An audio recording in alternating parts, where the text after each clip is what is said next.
इसी क्रम में स्वामी जी ने अपने बागपत दौरे के दौरान बागपत से चुनाव लड़ रहे बीजेपी प्रत्याशी श्री सत्यपाल सिंह जी से भी शपथ पत्र पर हस्ताक्षर लिए और कहा कि आगे भी शपथ पत्र पर हस्ताक्षर कराने का अभियान जारी रहेगा। विगत कुछ दिनों से स्वामी जी महाराज उत्तर प्रदेश के दौरे पर हैं। उत्तर प्रदेश दौरे के दौरान स्वामी जी महाराज पहुंचे बागपत जिले के टटीरी, जहां लोगों ने स्वामी जी का ओम की ध्वनि के साथ जोरदार स्वागत किया। मंच पर लोगों ने स्वामी जी को फूल माला व पगड़ी पहनाकर एवं गदा भेंट कर आशीर्वाद प्राप्त किया। स्वामी जी के स्वागत में छात्राओं ने स्वागत गीत एवं नृत्य प्रस्तुत किया। इसके बाद स्वामी जी ने लोगों को संबोधित करते हुए वोट की ताकत एवं योग की ताकत से अवगत कराया। हमको जीवन में क्या करना चाहिए, हमारे एक्शन क्या होने चाहिए, रॉन्ग एक्शन, रिएक्शन और इनएक्शन में हमारा जीवन नरक बन जाता है। सुनते तो आप करीब करीब रोज हैं मुझे, सुबह 5 से 8 आस्था पर, शाम को 8 से 9:30, 9 से 10 संस्कार, फिर अलग अलग टीवी चैनलों पर। दुनिया के ज्ञात इतिहास में जितना योग के बारे में दुनिया के लोगों ने सुना है, शायद उतना कभी किसी कार्यक्रम को न सुना होगा न देखा होगा।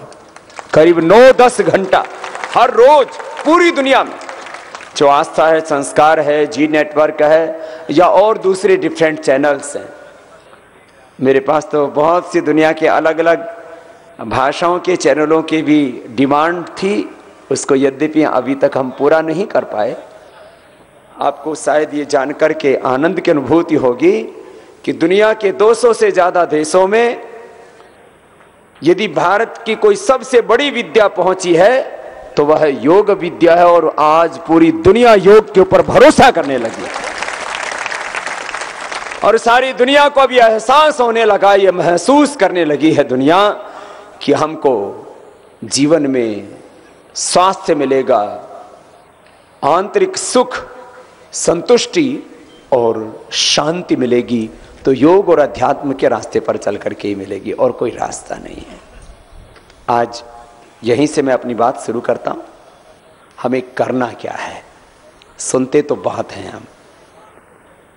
तो सबसे पहले भोर में उठ करके धरती माता को प्रणाम करना। मेरे साथ में सब मिल करके बोलेंगे, माता भूमि ही, माता भूमि ही। माताएं तो तुरंत बोलना शुरू कर देती हैं, पुरुषों को बहुत देर में स्टार्ट करना पड़ता है। बोल लो तुम भी धरती माता से ही पैदा होकर के आए हो। हमारे पुरखे इस धरती माता की कोख से ही सबने जन्म लिया, ये आदि माता है सबकी, और इसलिए हम धरती माता को, भारत माता को वेद की ऋचा में जो कहा गया उसके अनुसार प्रणाम करते हैं। सब बोलेंगे, माता भूमि ही पुत्रो हम पृथिव्याः मातृदेवो भव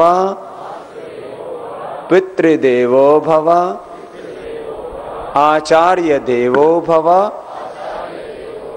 अतिथि देवो भव राष्ट्र देवो भव।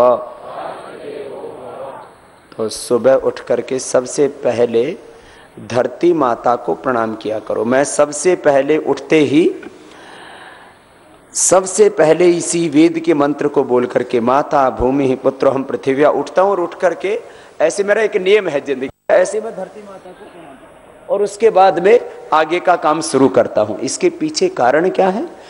इसके पीछे इस मातृभूमि के प्रति कृतज्ञता का भाव। मैं बार बार कहता हूं, मैं एक व्यक्ति नहीं, मैं संपूर्ण राष्ट्र की अभिव्यक्ति और संपूर्ण राष्ट्र का प्रतिनिधि हूं, और मेरे शरीर की एक एक कोशिका इस देश की मिट्टी से बनी है।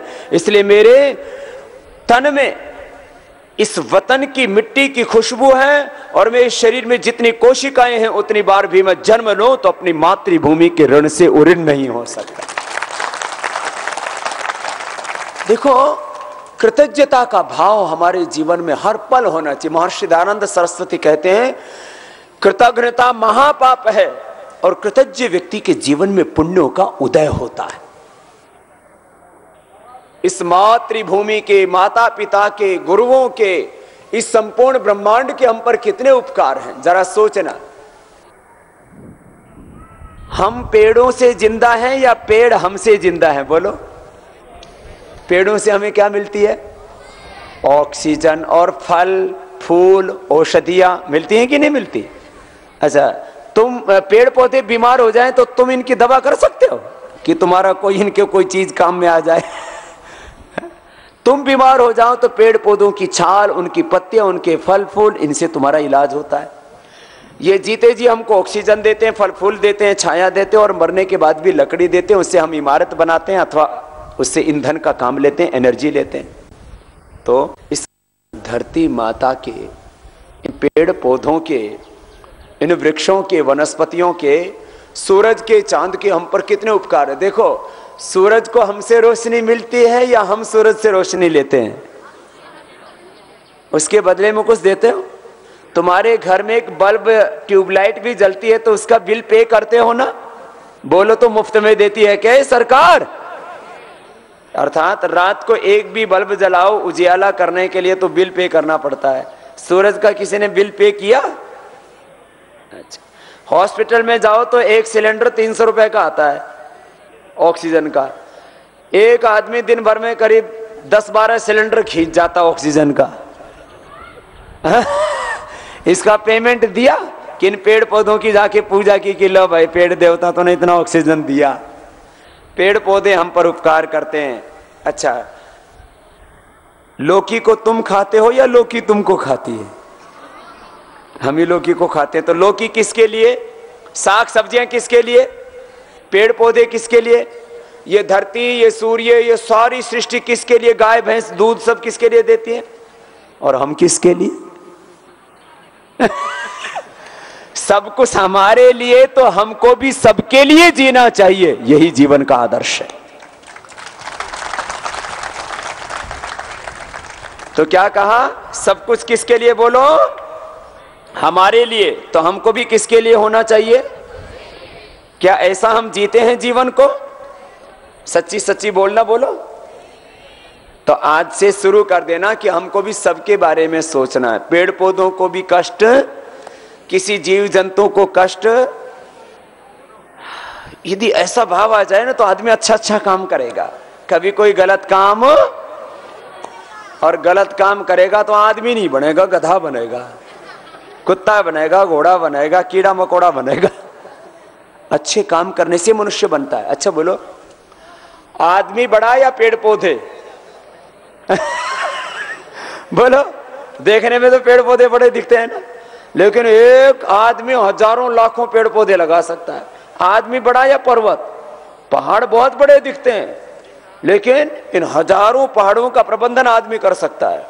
सूरज, चांद, धरती, ब्रह्मांड बहुत बड़ा दिखता है, लेकिन इन सबसे बड़ा है इंसान। सारे ब्रह्मांड में सबसे बड़ा क्या है?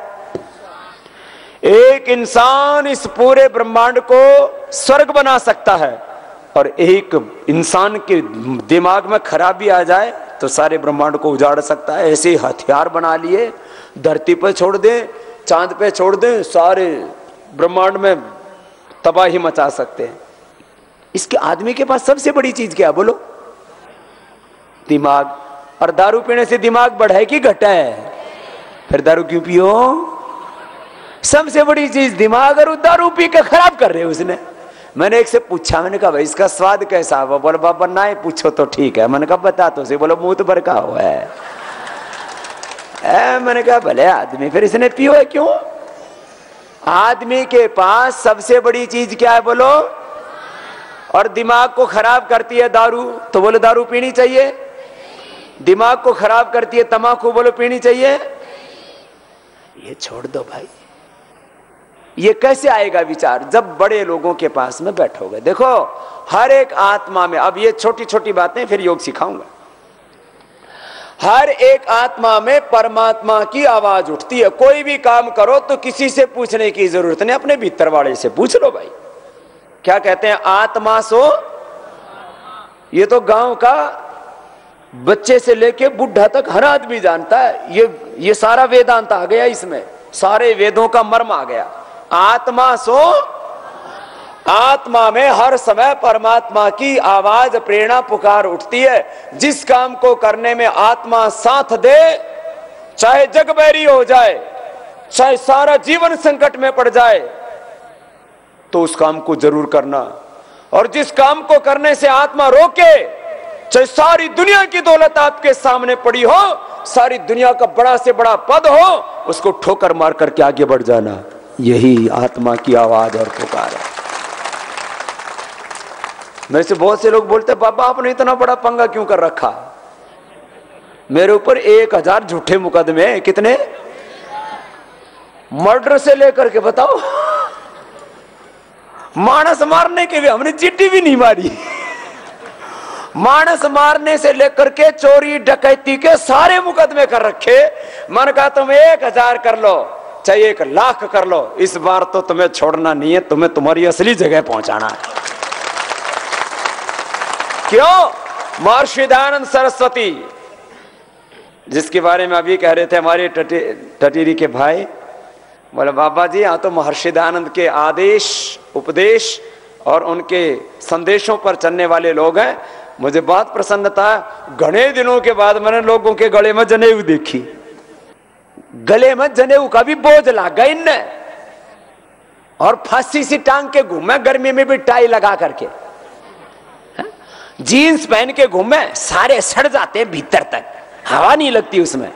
ये हमारे कपड़े कितने बढ़िया, सारे में हवा ही हवा लग गया, ऊपर से भी नीचे से भी, है? पूरा फुल एयर कंडीशन है। और यहाँ वो स्किन टाइट जीन्स पहनते, यूं लेट के पहनना है, और फिर लेट के काट नहीं पड़े, उसमें बाल बूल भी टूटते हैं, सारा सौदा ही खराब हो गया। फिर यूं कहा बाबा खुजली हो रही है। अरे खुजली हो रही है तो कपड़े ठीक ठाक पहनना सीख ले, जीन्स पहन के घूम रहा है बावड़ा। गवर्नमेंट में आदेश है, कोई भी बड़ा अधिकारी, क्लास 1 ऑफिसर, वो जो ड्यूटी टाइम पर धोती नहीं पहन सकता। हमारे सतपाल जी भी बैठे, ये तो अब घर में पहन लेते होंगे तो अलग बात है, अब तो पहन ही सकते हैं धोती, अब तो इन्होंने वॉलंटरी रिटायरमेंट ले लिया। लेकिन मैंने ये आपको जानकारी के लिए बता रहा हूं, मेरे से कई ऑफिसर मिले, मैंने कहा भाई तुमने आज तक किसी भी ऑफिसर ने, चाहे वो IAS है चाहे IPS है, धोती पहन के ड्यूटी की? बोले बाबा हमारे प्रोटोकॉल में ही नहीं है। मैंने कहा हिंदुस्तान का प्रोटोकॉल बदलना पड़ेगा भाई, धोती पहन के कोई IAS IPS कोई भी सेवा में जा सकता है, कोई प्रधानमंत्री, राष्ट्रपति, MLA MP सब लोग। अरे अपनी वेशभूषा से ही घृणा हो गई तुमको। ये इस देश की हालात है, अपनी भाषा नहीं। अच्छा बताओ आप बोलते क्या हो? यहां क्या बोल रहे हो? हिंदी। पूरे देश में गुजराती, मराठी, तमिल, तेलुगु, कन्नड़, मलयालम, बहुत सी भाषाएं तो मुझको भी आती हैं, अलग अलग जाते हो, आप मेरे को सुनते रहते हो ना। ब्रिटेन के लोग क्या बोलते हैं? अंग्रेजी, ठीक है। जर्मनी के लोग जर्मन, फ्रांस के लोग फ्रेंच, और चीन के लोग, जापान के लोग जापानीज, रसिया के लोग रसियन, और हम हिंदुस्तानी लोग यदि डॉक्टर इंजीनियर बन जाएं तो क्या पढ़ते हैं? क्या हिंदी में डॉक्टर इंजीनियर नहीं बन सकते पढ़ के? जापान के लोग डॉक्टर इंजीनियर साइंटिस्ट नहीं है क्या? टेक्नोलॉजी भाषा में नहीं बावड़ो, टेक्नोलॉजी तो ब्रेन में होती है, वही बावड़े हो रहे। अंग्रेजी पढ़ेंगे तो साइंटिस्ट बनेंगे, साइंटिस्ट का जापान में नहीं है। जर्मनी की और जापान की बोलो टेक्नोलॉजी अच्छी मानी जाती है कि नहीं? लेकिन वो क्या पढ़ते हैं? जर्मन और फ्रेंच और जापानीज, और हम अंग्रेजी की टांग तोड़ने में लगे हुए हैं। अंग्रेज चले गए 67 साल पहले, ये अंग्रेजी अब तक हमारा खून पी रही है। हिंदुस्तान की सारी शिक्षा भारतीय भाषाओं में होनी चाहिए, तो गरीब मजदूर किसान का बेटा भी डॉक्टर इंजीनियर साइंटिस्ट बन पाएगा, वो भी देश चला पाएगा। लेकिन तो ऊपर बैठे ना अंग्रेजों के मानस पुत्र, इस बार एक बार इन सारों ने साफ कर दो, एक भी अंग्रेजों का मानस पुत्र इस बार संसद में ना पहुंच पाए। भारतीय भाषाओं में भारत की शिक्षा व्यवस्था होनी चाहिए। इसके लिए मैं सब प्रत्याशियों इस बार शपथ पत्र भरवा रहा हूं, सबसे, पार्टी से भी प्रत्याशी से भी। पहले मैंने गडकरी जी का भरवाया, अब राजनाथ जी का भी भराऊंगा, और सारे बीजेपी के, NDA के जितने भी दल हैं सबसे भरवाऊंगा, और जो ये इसमें भरा हुआ है ना वो पूरा करवाऊंगा। ये सतपाल जी से भी भरवा लिया है। मैंने कहा भाई पहले ये भर, फिर आगे का काम कर। भाई ये काम पूरा होना चाहिए। भाई हम तो देश बनाने के लिए लगे हुए हैं। हमारा मकसद किसी व्यक्ति को बनाना नहीं, हमारा मकसद किसी को सत्ता संपत्ति दिलाना नहीं, हमें तो इस देश को परम वैभवशाली जगत गुरु विश्व गुरु बनाना है। इस भारत की खोई हुई गरिमा को फिर से लौटाना है, दिव्य भव्य भारत का निर्माण करना। इसमें मैंने 9 बातें लिखी हुई हैं। एक तो भारत की सारी शिक्षा व्यवस्था, फिर रोजगार की व्यवस्था सारी भारतीय भाषाओं में होनी चाहिए, और भारतीयता को, स्वदेशी को सब जगह पर सबसे ऊंचा सम्मान मिलना चाहिए। और भ्रष्टाचार को मिटाने के लिए 3 कदम, काला धन वापस आने के लिए 5 कदम उठाने चाहिए। इस बार 2014 में जब नई सरकार बने और संसद में जब पहला सत्र चले, तो उसमें सबसे पहला प्रस्ताव यह पारित होना चाहिए कि हम काले धन को राष्ट्रीय संपत्ति घोषित करते हैं, उसको वापस लाने के लिए 5 कदम उठाते हैं। इसमें लिखा है सबसे पहले 5 बिंदु उसी के लिखे, फिर 3 बिंदु भ्रष्टाचार के, फिर 3 बिंदु स्वदेशी के। बोले होना चाहिए कि नहीं? देश में गो हत्या पर प्रतिबंध होना चाहिए कि नहीं? इसमें तो हमने हल्का सा लिखवा रखा है क्योंकि विवाद कर दे मीडिया वाले। हमने बहुत सोच समझ के लिखा है। हम भाई बहुत हमने धक्के खाए हैं दुनिया के, बहुत धोखे भी खाए हैं, इसलिए इस बार भाई गच्चा ना खा जाए, इसलिए पहले ही पूरा पुख्ता इंतजाम करके आगे बढ़ रहे हैं। गो हत्या पर पूर्ण प्रतिबंध लगना चाहिए। 1 करोड़ गौ माता की हिंदुस्तान में कत्ल किया जाता है और 1 करोड़ को बांग्लादेश भेज दिया जाता है। अरे गौ माता तो सबको दूध पिलाती, वो हिंदू और मुसलमान में भेदभाव नहीं करती है। और हमारे मैं मुस्लिम भाइयों से भी कहना चाहता हूं, मेरी सभी सभाओं में, कार्यक्रमों, मुस्लिम भाई भी आत्म कहता हूं, 1760 से पहले हिंदुस्तान में गोकशी नहीं होती थी। औरंगजेब के जमाने में भी गोकशी नहीं होती थी।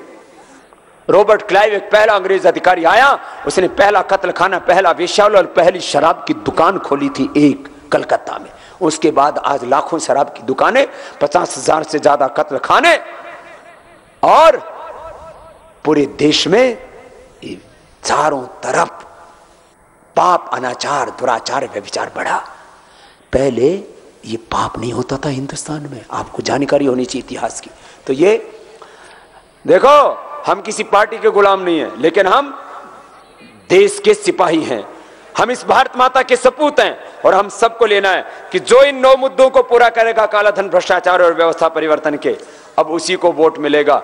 अब हम पैसे के बदले वोट नहीं देंगे, हम शराब में अपने वोटों को नहीं बेचेंगे, जाति और मजहब के नाम पर हम वोट नहीं करेंगे, देश को लूटने वाले लुटेरे खानदान और पार्टियों को हम वोट नहीं करेंगे, गौ हत्या कराने वाले लोगों को वोट नहीं करेंगे। इस देश की जिन्होंने दुर्दशा की, रुपए, डॉलर, पाउंड तीनों बराबर थे, आज $1 खरीदने के लिए हमें 67 रुपए, 1 पाउंड लेने के लिए हमें 100 से ज्यादा रुपए पे करने पड़ते हैं। देश का नर्क बना करके रख दिया। आज पूरी दुनिया हमसे आगे बढ़ गई। चीन हमसे पीछे था, जापान हमसे पीछे था। 500 साल पहले अमेरिका किसी को पता नहीं था। अरे 2000 साल पहले यूरोप का भी कोई अता पता नहीं था। 1,96,08,13,114 वर्ष पुराना देश आज हमारा गर्त में गया है। तो जिन बेईमानों ने देश की दुर्दशा की है, इस बार उन सबको ठिकाने लगाना है और सबको सत्ता से पत्ता साफ करना है, इनको और देश को इंसाफ दिलाना। मैं आपसे कहता हूं, बोलो ये काम होना चाहिए कि नहीं? और इन माफियाओं का राज खत्म होना चाहिए कि नहीं? जो शहीदों को शहीद नहीं मानते, उनको भी उनकी औकात बतानी चाहिए कि नहीं? क्या आपको पता है चंद्रशेखर, राजगुरु, सुखदेव, भगत सिंह और आजादी के महानायक नेताजी सुभाष चंद्र बोस को ये शहीद नहीं मानते? आपको पता है? लेकिन हम इनको शहीद मानते हैं। इसलिए 23 मार्च को शहीदी दिवस पर मैं स्वयं रामलीला मैदान में होऊंगा। आप में से भी जो आ सकते हैं तो रामलीला मैदान में आना, और पूरे हिंदुस्तान में योग होगा। योग के कारण से भारत की पूरी दुनिया में प्रतिष्ठा बढ़ेगी, योग के कारण से पूरा देश जुड़ेगा और आगे बढ़ेगा। भाई बहनों, ये बहुत जरूरी है। हमने शहीदों को सम्मान देने के लिए आज तक केंद्र सरकार ने हमारे शहीदों को शहीद ही नहीं माना है। हम शहीद मानते हैं राजगुरु सुखदेव भगत सिंह को, हम शहीद मानते अपने उन क्रांतिकारियों को जिन्होंने अपने प्राणों की जीवन की आहुति देकर के हमने इस देश को आजादी दिलाई। 7 लाख से ज्यादा वीर वीरांगनाओं को हम मस्तक झुकाते हैं, लेकिन एक सरकार उन शहीदों को शहीद मानती नहीं और उनके नाम से कोई स्कूल, कॉलेज, यूनिवर्सिटी नहीं बनाते, एयरपोर्ट नहीं बनाते। एक ही खानदान के नाम पूरा हिंदुस्तान लिखा हुआ है। किसी एयरपोर्ट पे जाओ उसी खानदान का नाम, कोई सरकारी योजना देखो तो उसी खानदान का नाम। ये सारे नाम अब खत्म किए जाने चाहिए और शहीदों के नाम हिंदुस्तान में सारी योजनाएं, सारे school, college, university, Maharshi Dayanand के नाम, स्वामी विवेकानंद के नाम, नेताजी सुभाष चंद्र बोस के नाम, भगवान राम, भगवान कृष्ण, भगवान शिव के नाम, हनुमान जी के नाम से कोई यूनिवर्सिटी है? बोलो। राम जी को तो मानते नहीं क्योंकि रावण की औलाद है ये। कृष्ण को तो मानते नहीं, कंस की औलाद है ये। भगवान राम जी के नाम, कृष्ण जी के नाम, हनुमान जी के नाम कोई का इस हिंदुस्तान में आपको शिक्षा संस्थान नहीं मिलेगा, यूनिवर्सिटी नहीं मिलेगी। हमने अपनी यूनिवर्सिटी का नाम पतंजलि यूनिवर्सिटी रखा, हमने अपने संस्थान का नाम पतंजलि योगपीठ रखा, बाबा रामदेव नहीं रखा।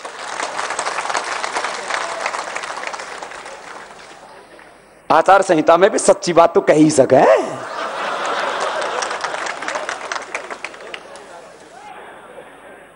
सारे हिंदुस्तान एक खानदान के नाम लिख दिया। आज आपको एक संकल्प लेके जाना और सबको बताना है, ये हिंदुस्तान किसी खानदान की जागीर नहीं, ये हम 125 करोड़ आर्य पुत्रों का हिंदुस्तान है, ऋषियों के बेटा बेटियों का हिंदुस्तान है। हम मिलकर के ऋषियों के सपनों का भारत बनाएंगे। ऐसा संकल्प सबके अंदर होना चाहिए। कायर कमजोर और बुजदिलों की तरह बोले बाबा ये तो नहीं हटेंगे। अरे तू बावड़े, अपनी शक्ति को पहचान, तेरे हाथ में इतनी ताकत है, तेरा एक एक वोट ठीक जगह पड़ा ना तो ऐसी चोट लगेगी, लोकतंत्र की सारी खोट दूर हो जाएगी। पहले राजा पेट से पैदा होते थे, अब राजा वोट से पैदा होते हैं।